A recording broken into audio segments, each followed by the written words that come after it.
Lead guitarist for Pearl Jam, Mike McCready was launched into the rock stratosphere in 1991 with the release of the album 10.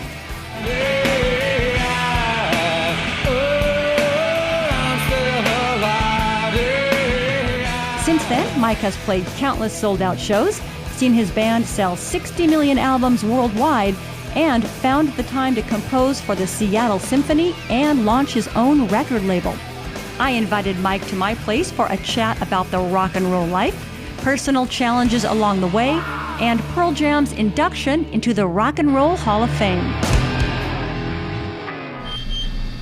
Hello. Hello. Hi, Nancy. Mikey, how are you? I'm good. How are you? Good to see you. Good to see you. Welcome to our living room. Thanks for having me over. TV studio. Yeah, it's always what do like we have this. for dinner? Oh yeah, come on. I'm going to get you something. I'll give you a tour. A little bit of a, what do you want? What do you feel like? Tacos or hamburgers or all of just it. some, yeah, All of sushi. it. How about, yeah, maybe maple bar? Yeah, you want a maple bar? Well, first things first, I want to say congratulations on the upcoming Rock and Roll Hall of Fame induction. That's a big deal. Thank you, Nancy. Yeah, it's a very big deal. Yeah, it's a whirlwind of emotions. It's very exciting. It's something I never expected, and I'm totally honored, and I can't wait to go there and have the experience. Do a speech or do whatever we're doing there. Yeah. I can't wait. And this is, I mean, it's really kind of cool because this is the first year that you're eligible. Is this correct? Yeah. It's 25 years after your first record. And most people don't get in like that. That's what I've heard and read and all that. Yeah, I'm shocked and excited. Again, it's something you never think about when you are starting a band. So. Right, you don't think, Well, you and I have known each other a long time because Almost Live Days, and you were in a great rock and roll fantasy camp. Yep. Kim Thile was in the skit. And Dave Grohl. Dave Grohl was in it. Yeah. And learn to smash guitars with Pearl Jam's Mike McCready. No, you yuppie scumbag. You take it, and then you pick it, and then you smash it. Wilson? Steve Wilson was trying to figure out how to smash a guitar, and he did it very poorly, and I had to show him. Have you smashed a lot of guitars? I broke a lot of them. Yeah. 30 maybe. Which I wish I still had or could have given to somebody. You know what I mean? Right. Well, but in my it was earlier, an era. It was an era, in my friend. impetuous youth. It led to now. Yes. It led to now. Right. Do you remember the first guitar riff that grabbed you, that caught your attention? Wow, that's a good question. The first guitar riff that ever grabbed me was probably, it had to be Smoke on the Water by Deep Purple. I'm probably hearing that as a 10-year-old or 11-year-old and went, dun, dun, dun, dun. Wow. And so when I got a guitar, I was 11 years old, 11 and a half. I started playing it, but I was playing it with my thumb because I was so... Because you were too tiny? Kind of small, yeah. And so, yes. So that was the first thing I ever tried to learn was probably that. You're not like trained, you just kind of taught yourself? Or how I took lessons for about 2 years from a guy named Mike Wilson over in Fremont, really good teacher, and that's Rick Friel took there and Danny Newcomb. I started playing in a band right around that time, 11, which was Warrior with those guys. And that became Shadow. Which became Shadow, but I just started playing in bands immediately, and I would learn off of records and had lessons for a bit. So just listen and try to do it. Yeah, that and also playing with 3 other guys or little kids. We were trying to play AC/DC songs, and we were trying to write our own songs, and that's how I learned, was playing with other people, basically. Right. That's how it happened, I believe. Was there a time, or when was the time when you realized this is what I'm gonna do? Wow, that's a good question. I can tell you that when everything changed, yes. There was a moment when I was a Cub Scout and a Boy Scout, and I was going for my merit badges, and I was probably 10, and I was way into it, and so was Danny Newcomb, and we lived on the same block together. And then he got a guitar, and I ran into Rick Friel. I met him on the bus, and he had a Kiss lunchbox in 6th grade, and I went, "Cool. What's that?" And he goes, "Well, this is Kiss," and I'm like, okay. And after a couple of weeks of kind of figuring out that, I actually went to my dad and said, "Dad, I don't want to do the Cub Scout thing anymore. I want to do this." Wow. So that was the lunchbox. That was kind of the turning point. It was a meeting of all that kind of thing. Everything together. Yeah.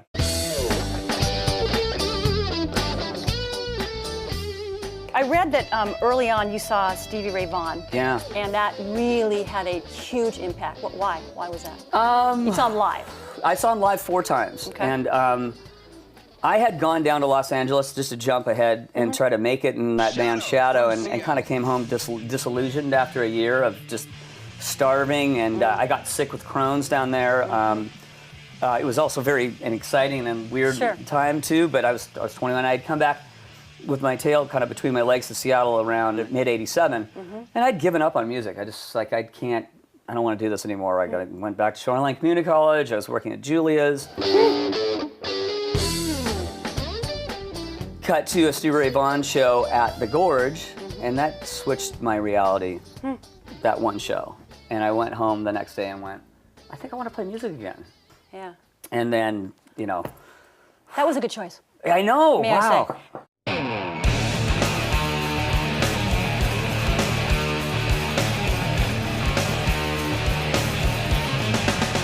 You're a founding member of Pearl Jam, formerly Mookie Blaylock, Yes. which was a basketball player. So he was a point guard for the New Jersey Nets. Jeff Ament of our band, bass player and basketball fanatic, came up with that because we needed to have a name to go on the road with Alice in Chains when we were going out on a club tour with them before our first record came out. And I always hated that name.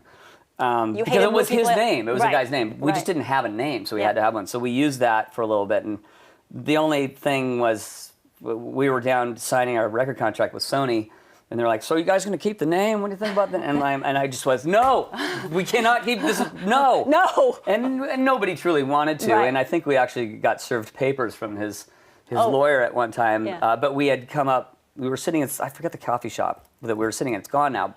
Not Bauhaus, but it was on. Oh, up here, up on the hill? On the hill. It was such a cool coffee shop. But at any rate, we came up with Pearl Jam. Well, how did you guys first get together? How did Pearl Jam get together?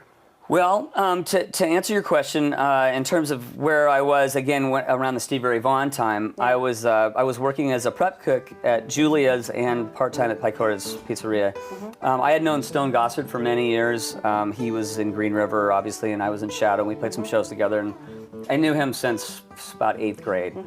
And when Mother Love Bone was happening, you know, I was here in Seattle, and I would go see them, but I wasn't in a band. And then when Andy Wood, you know, OD'd and died, I got a call about 3 weeks later to Chris Friel, who was working at Julia's. It was left to Chris from Stone looking for me. And I'm like, why is Stone looking for me? And it didn't really register. And so, but I thought, I better call him. He's the only guy I know that has a record contract, and I like him, and we know each other, and there might be something here. This might be a thing, but I didn't. And so, at any rate, I called him back, and he said, "Hey, you want to get together?" And he kept his cards very close to him, and at the time, and finally, after about 2 weeks of us kind of getting together, I was like, "What are we doing here? Do you want?" And I'm going to Shoreline Community College, trying to figure out what I'm going to do with my life, and he said, I said, "Do you want to play in a band together? Is this what's going on?" And he said yes, and then I went, okay, I'm in. And that was it. It was just the two of us at that time, and then Jeff Ament at that time wasn't playing with us. I think he and Stone were kind of had such a bad experience with Love Bone towards the end. This is my opinion, that they had kind of taken a break. Yeah, from each other, and there was, and I've said this in our movie, in our movie, the Pearl PJ20 movie. Career. I recall this very well. Stone and I were driving out to get our guitars worked out at Mike Lowell's. That's when I had the conversation. We've got to get Jeff Ament in the band. He's an artist. He's a great bass player. He has a great vision. And he said, Jeff Ament. And I'm like, no, you can't say that. That's no. We have to get him in the band. And I think that there was a bad feelings between them, and from what I recall, and then they went out and had a little dinner and discussed it, and next thing you know, Jeff's there, and I'm getting, this is kind of a long story, but well, it's interesting. At home, drawing pictures of mountain tops with him on top. Are you surprised by that you guys have been together for 27 years? Yeah, of course I am. I mean, from those early days when we first started playing and we put our first record out and we became Mookie Black into Pearl Jam, and we got on the road, and those early things the early days were just, wow, I get to quit my day job and now we're in a van and we get to go on the road, and that's what I've always wanted to do. And then a year after, things start going crazy. You know, Nirvana hits #1, we're selling millions of records. Within a year and a half, you know. The psychology of that was incredibly jarring, exciting, terrifying, all of the above. Yeah. And my dreams were coming true. Of course. But my mindset at that time, Nancy, was that this is all going to end tomorrow. So let's have fun with it. Let's have some fun. Let's just do this what we can. And I think Ed was thinking that way a lot too, and I've discussed that with him in terms of like when he would climb and do all this kind of stuff. I remember that Gasworks. You remember that? He threw his microphone and he climbed up that thing. I don't know how he did that, but he would do that all the time. And it made me crazy, but I also loved it. But I thought, he's going to fall off that 100-foot girder that's very greasy that he's climbing upside down on. Yeah. So, but he did that a lot. So, anyway, but his mindset at that time was like, this is going to end anytime. I'm going to do something that people remember. So. And obviously did.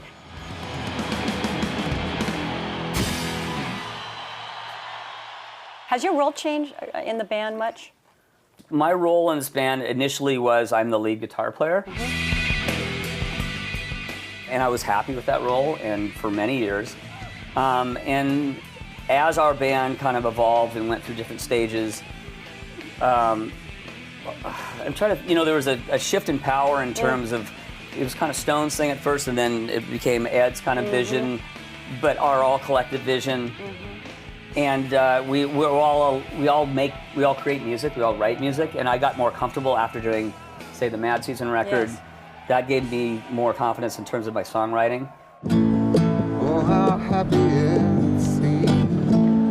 Oh, please let me dream. It's Christmas time. Prior to that, I was very kind of intimidated to write songs because Jeff and Stone and Ed were really good at it. But as I got more confident, and Ed was like, "Hey, that's a good song," and started. So getting encouragement for it. And that was always a thing with our band, is we're very encouraging of each other, and we fight and all these kind of things. But of course, at the end of the day, it's more like this is what the common cause and the good is. Just let's do the music the best we can. Right.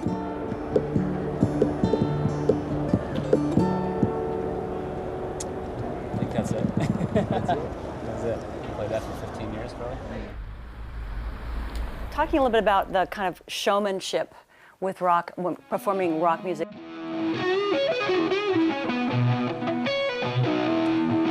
With you, I mean, you're running and you've jumped so high, it's incredible. Yeah. Is that a zone that you get into? Yeah, I feel like it is truly joy to me. It's something that's unlike any other aspect of my life in terms of playing and getting a spiritual thing out of it, or an emotional thing that's higher and more poignant than any other experience that I could have.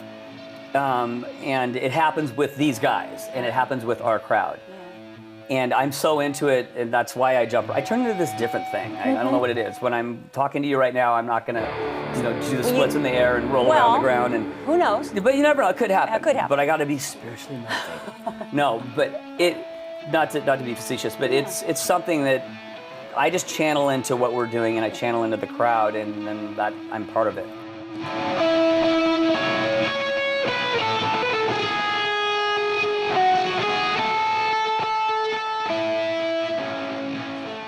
How do you re-energize songs that you've played a million times? Wow. There's something wrong, she said. A good example of that is the song "Alive," which Eddie wrote the lyrics to a long time ago about his father, who he didn't know he thought his stepfather was dad, and it wasn't, and his real dad was revealed to him, and he was dying of something, and it's a really heavy story. It's turned into more of a thing where the crowd has made it a bigger song and more important to us, I think, than it was when it first started.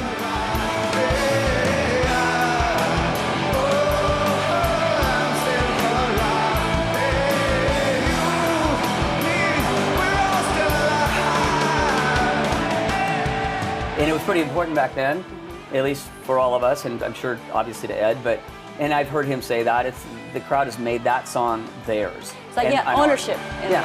Right. And sometimes you just gotta You just gotta do it. sometimes you're just playing, and Right. it's like, Yeah. well, we're playing the song again, we're doing it again, and And they seem to like it. they like it, so I better be into it. Yeah. And I'm generally Yeah. mostly into it, not all the time.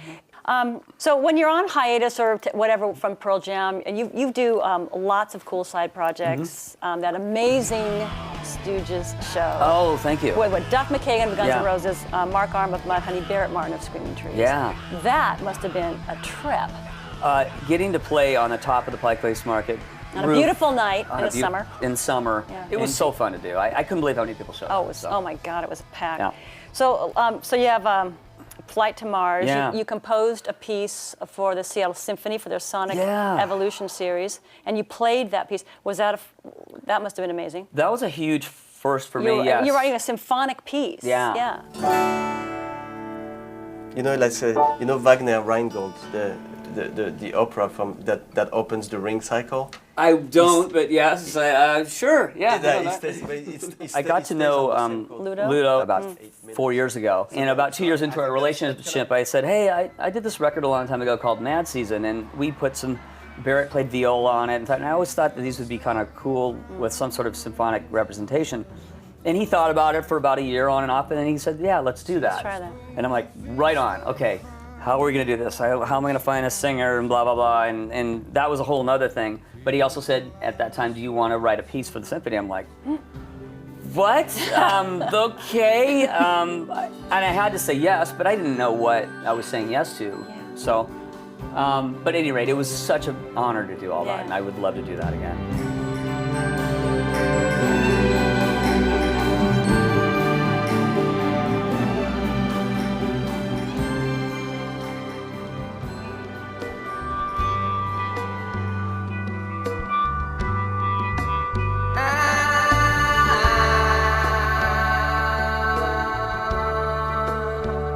And Mad Season, it was what's a wonderful band and great. Yeah. I mean, you put out that terrific video. You guys have put out records. Yes, thank you.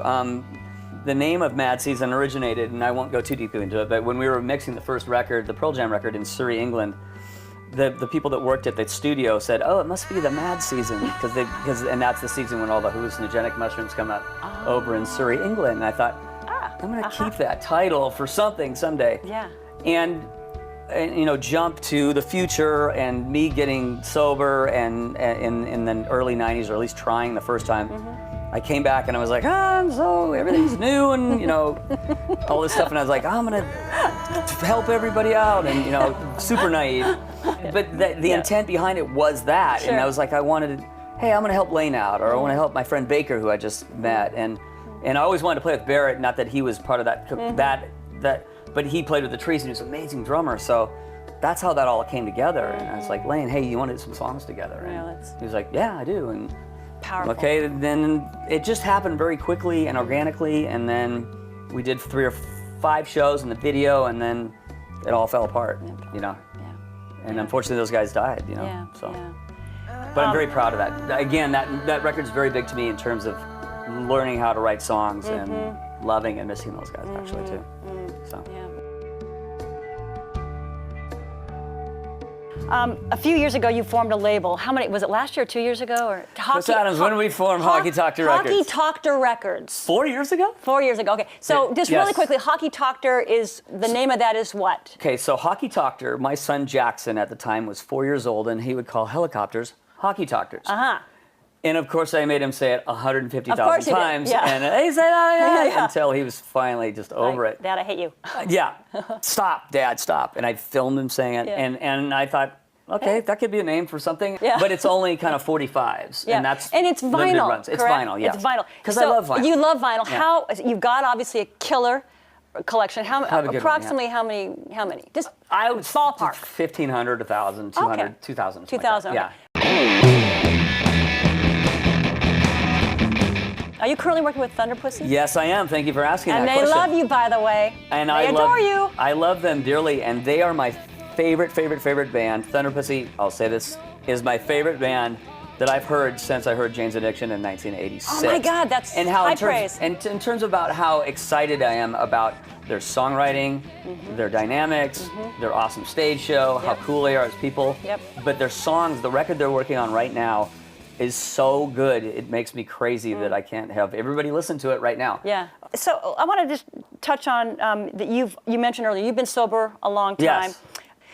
What do you think the key was to your recovery, that you made it? I don't know. I don't even know how to answer that. It's I just got lucky. Honestly, I don't know what it was because I tried for a long time and it wasn't successful. So You just did. I mean, I value a lot more things now than I did in my 20s. I had some great times in my 20s, but then it didn't work anymore. Yeah. But honestly, I want to be a good dad. I want to be a good husband. That's the stuff that's important to me now. I want to be around. I don't want to be messed up all the time. Right. Right. I don't want to die that way. Yeah. I've seen all those guys do that, and it's not pretty. And unfortunately, it still goes on and on and on, and it will always will. But I feel lucky that I got out of it. And to answer your question, I really don't know how. Yeah. I mean, I got lucky. Grace, perhaps. Yeah. Crohn's, you're extremely involved with advocacy. So Crohn's disease, first diagnosed in your 20s? 21. Yeah, I was living in Los Angeles in 1986. Okay, yeah. So it's, and you're super open about this, so it affects the bowels. Oh, I gotta go right now. Oh, okay. Nobody wants to talk. It's like, we all want to avoid that, but you're, which of course, so great, you're really out there with it. How did it impact you in terms of your rock and roll career, touring and performing and all that? Well, at first, Crohn's was certainly a hindrance at first to my touring and recording, and I've had it since I was 21, and it's super debilitating, awful, embarrassing. Yeah. How it impacted me touring was, it's just like I always had to know where a bathroom was, and sometimes I didn't make it. Sometimes I didn't. Yeah. A lot of times I didn't make it. Yeah. And it's just a big mess, and you got to clean it up, and it's embarrassing, and it just hurts, and it's very shame based, and it caused still to this day a bit of tons of anxiety, I would say, and fear and anger, but it also informed how I play guitar in terms of drawing from that pain, I think. So when I'm at my best playing, I think I'm drawing, or at least when I'm drawing from that pain. I was like, I got to use this somehow, and that's where I took it. It's like, well, this hurts, so I'm going to put that into that note, So, and I'm not consciously thinking of that, but I think that's what I've done with it. And then I've since come out about it and talked about it, and that's a whole nother way to go with that. But right, and your health is pretty good today? My health is great right now. It's been good for the last 10 years. Thank you for asking. In terms of the Crohn's and Colitis Foundation and Flight to Mars, which is my band that, with a bunch of my buddies, that's a UFO cover band that raises money to send kids to a camp called Camp Oasis that's in Gig Harbor, and that's up to 90 to 100 kids from the Northwest area that can go to this camp that have Crohn's or colitis, that get to play with each other and do fun activities, yet they're also in a situation that they eat proper foods and there's medical staff. I got it when I was at 21, and it's like the kids that have it when they're 10 or 9 or even infants, it's just awful, and it's embarrassing, and the teachers don't believe them, and their friends make fun of them, but when they're together, I see them healing just in playing and talking, and that to me is more important than raising money for the research part of it, I think, which is important, but I like the human aspect more. So you turned 50 last April. You're married with 3 kids. Has being a family man affected your creativity? Wow. Yeah, being able to get down and play guitar as much as I want to when I have to change a diaper or run around and take someone to school, it has affected my time management. Okay, sure.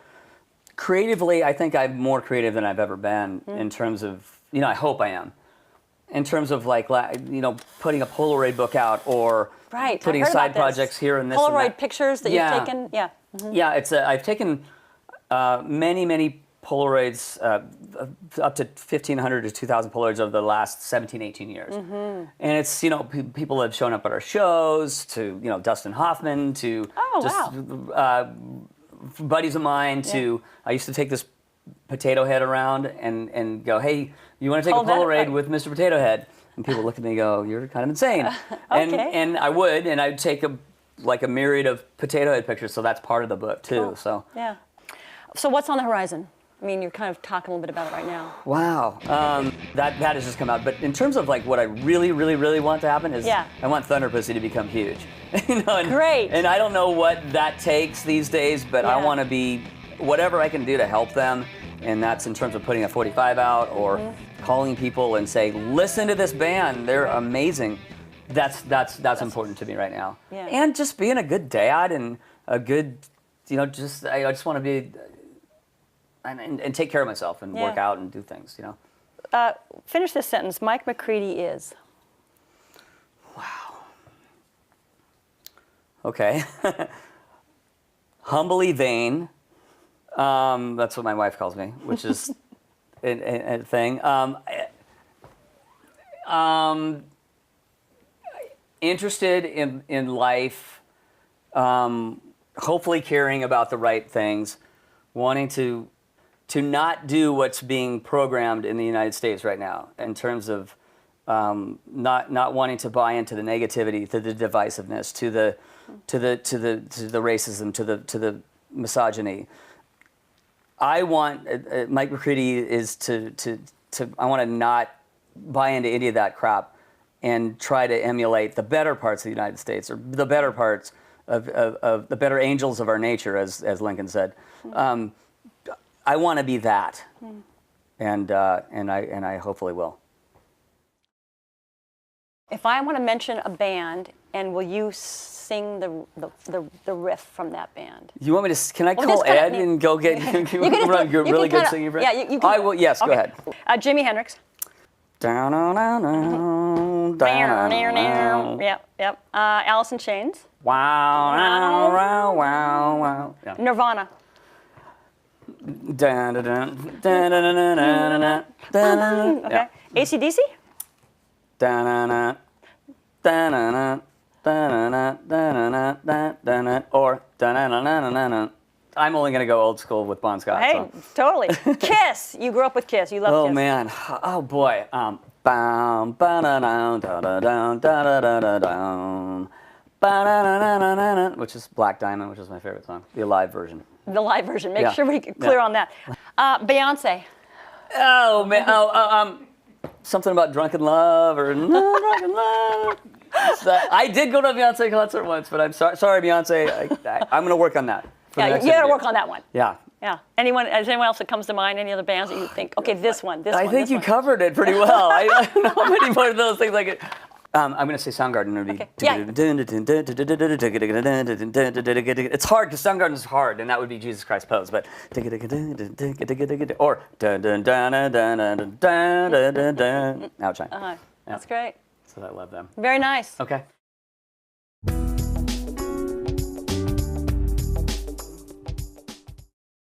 I have a parting gift for you. Oh boy, It's a Seattle Channel cap. cool. I'm sure you're going to want to put it on right now. I'm going to put it on because I love hats so much. But I like Yeah, this. let's make it a lot. Okay, there's a How's it logo. look? Yeah, that's good.